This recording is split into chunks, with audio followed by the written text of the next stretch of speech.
Assalamualaikum warahmatullahi wabarakatuh. Shalom Om Swastiastu, Namo Buddhaya, Rahayu. Perkenalkan, saya Aginda Kamindana Desa dari kelas 2025C. Jadi di sebelah saya ini sudah ada kita, yaitu guru dari MI Haji. Mungkin Ibu bisa perkenalan terlebih dahulu. Perkenalkan, nama saya Ibu Anita Syafitri.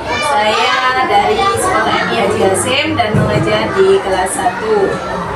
Ya, langsung aja kita masuk ke pertanyaan untuk mengenai pendidikan karakter siswa SD. Menurut Ibu, apa sih makna pendidikan karakter itu? Kalau menurut saya, pendidikan karakter itu yaitu sistem penanaman nilai-nilai karakter yang meliputi seperti pengetahuan, kesadaran, dan tindakan untuk melaksanakan nilai-nilai tersebut dalam kehidupan sehari-hari. Seperti itu. Nah, tujuannya yaitu membentuk siswa yang berintegritas dan juga bisa melaksanakan tanggung jawab serta berakhlak mulia. Berarti bisa dibilang pendidikan karakter itu hampir mirip dengan penanaman adat. Nah, seperti itu. Nah, selanjutnya apa sih pentingnya? Kenapa kok pendidikan karakter itu perlu ditanamkan sejak siswa jenjang SD? Nah, di jenjang SD itu kan usia anak itu lagi golden age-nya, gitu, masa-masa emas yang dimana setiap apa yang dibicarakan gurunya dia selalu akan mematuhinya, akan menurutinya, dan di situ kan pemahaman anak juga sudah mulai tinggi, sudah mulai mengerti seperti itu.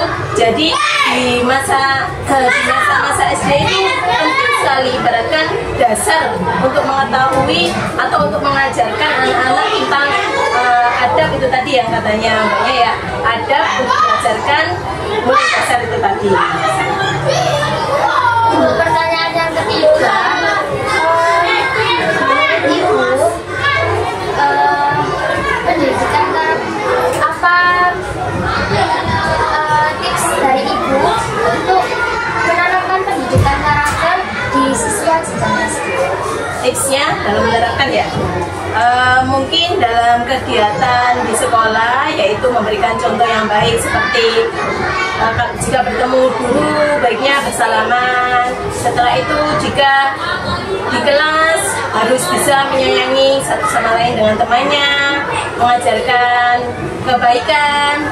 Setelah itu juga mengajarkan, memberitahulah hal-hal positif dari kebaikan itu seperti apa, gitu. Biar anak-anak itu mengerti, gitu. Karakternya nanti biar muncul dengan sendirinya. Oh, berarti kalau saya begini, nanti dampaknya jadi baik ke depannya. Kalau saya misalkan berbohong, itu dampaknya nanti akan buruk nih ke depannya, seperti itu. Jadi kebiasaan itu harus dimulai sejak dini. Iya, harus jadi. Kemudian apa sih tantangan yang Ibu hadapi dalam proses pembentukan karakter anak? Mungkin bisa Ibu. Oh ya, biasanya ada perbedaan di antara di sekolah dan juga di rumah. Jadi di sekolah kita mengajarkan karakter-karakter anak yang baik, memunculkan karakter-karakter anak yang baik. Tetapi di rumah kadang ada orang tua yang menyepelekan hal tersebut. Padahal itu penting sekali pendidikan karakter sejak dini itu, biar anak-anak juga memahami untuk jauh depannya seperti apa. Tapi kadang di rumah orang tua lupa dalam mengajarkan karakter tersebut. Seperti itu. Jadi terdapat perbedaan antara di sekolah dan di rumah. Kebanyakan kan ada orang tua yang belum paham atau belum sangat mengerti lah tentang pendidikan karakter itu sendiri. Jadi bagaimana peran orang tua dan lingkungan terhadap keberhasilan pembentukan karakter anak sih? Perannya yaitu sangat dominan dan sangat krusial sekali. Jadi antara pihak sekolah, guru, dan juga orang tua di rumah itu saling berkesinambungan. Jadi sama-sama bekerja sama, ibaratkan anak di sekolah diajarkan pendidikan karakter yang harus jujur, terus harus mengerti, maksudnya ada bersama orang tuanya, harus sopan gitu. Dan di rumah orang tua juga mengajarkan hal tersebut juga.